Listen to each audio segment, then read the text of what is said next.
Game Boy, Atari Jaguar, Sony PlayStation, Super Nintendo, MS-DOS, and Sega Mega Drive. What do all these have in common? Well, they all had a port of Zoop for a start. Welcome back to the import-friendly Sega Saturn channel, where I'm having a look at the Japanese version of Zoop. That's right, this game, an odd choice, came out only in Japan on the Sega Saturn. And this is a game that sold pretty well, to be honest, and is quite well remembered if you're a retro gaming fan. Sure, it's not up there with Columns, it's not up there with Tetris, Puyo Puyo or anything like that, but Zoop is a simple enough and fun puzzle game to get into. So why was this only released in Japan? Now, it was developed by Hookstone Productions, and it was published by Viacom, who owned the trademark for this game vigorously until the late years of 2018, I believe. Now, this game was a slightly more enhanced version of the Genesis / Mega Drive and Super Nintendo versions, which came out a year before. This is 1995, the later part. So it's based very closely on the PlayStation version. The Jaguar version is probably worth mentioning that it got its own bespoke port, really. It was different to the other versions at the time. So this game, Japanese were quite interested in puzzle games, and whatever decisions made along the time, it was seen that this wasn't worth releasing in a Western market. Now, perhaps that's because it isn't amazingly different from the formula you've already seen on the previous consoles. So Viacom perhaps thought that this wasn't going to sell and decided not to bring it over to the USA and to PAL markets either. What basically you've got here is you've got the pieces coming in from either side of the screen, as shown here, and you've got to, as soon as you zap at one colour, it changes to that colour itself. So what you want to do is eradicate all the different colours around using this little triangle in the centre. Now, as you see, I've picked green here at the moment, so I eliminate the green ones, but now I've changed to blue because I've hit a blue one. So eliminate all the blue ones, and the key is not getting them close enough to the square to get into the square, because if they do, it's game over. So it's quite a simple premise. You've got a few power-ups on your way here, which honestly I'm not too sure how you use them. The spring, I'm not even too sure how you do it. So I've completed level 1 here. You've got a relatively decent soundtrack playing here, but nothing that's really used in the Saturn's hardware to any way, shape or form, so that might have very much influenced the decision why this didn't come home in PAL and North American markets as well. So eliminate all these purples and we change to red because the red was the one at the bottom. All very simple stuff. So you have to probably change to that green in a second. There we go. And then it's going to change to a blue. So we'll eradicate all these blue ones because they're getting dangerously close. Back to a green. So this game here, I like it. It's very, very friendly to play if you're not sort of natively Japanese, because there isn't really much in the way of text in the game anyway. Aside from a few menu gubbins and bits and pieces, you can navigate around this very, very easily.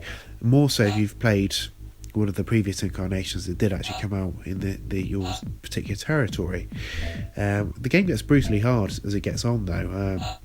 I found I can only really make sort of 5 or 6 levels before starting to sweat a little bit about this, because it's quite a tenacious game. It just carries on and on and on, just bringing these bits and pieces further into the square. It's as I said, it's not really pushing the Saturn hardware to the way you'd really want it to.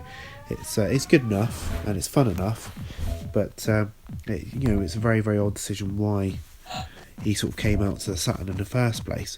It was it was released by Media Quest, and it came out on November 29th of 1996, so actually it's quite late compared to the other versions, considering the Jaguar version was January of 96 and the PlayStation version was actually a month after the system launch originally.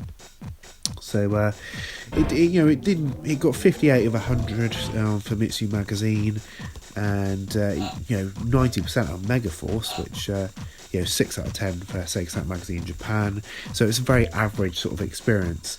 It's a throwaway idea, and if I could give you a recommendation as to whether it's worth importing, I would say it probably is. Actually, it's puzzle games are quite evergreen things, really.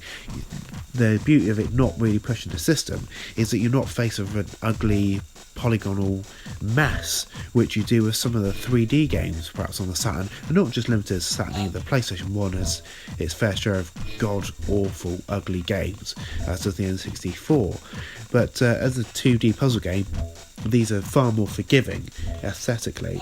And the gameplay of this game is not too bad. It's non-offensive. I did sink a fair few hours playing in this.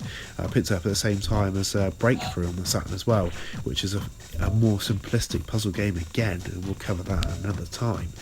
But at least this has some sort of effects going on the screen. As you saw with the spring there, it works its way across the screen, and these sort of puzzle pieces looking almost CG in their characteristic. Again, I don't really know what the springs do in the top left corner, so if you're watching this video, perhaps you can enlighten me as to what actually they do, because I've got absolutely no idea. And you've got in the top right corner there, it's counting down the amount of pieces you've got to eliminate before this level is done. The bottom right is your lives, how many lives you've got. In this case, I've got 3, and the top left obviously is your score. You have a high score mode on this, which the game will retain once you turn the machine off, I believe. So that's quite a nice touch.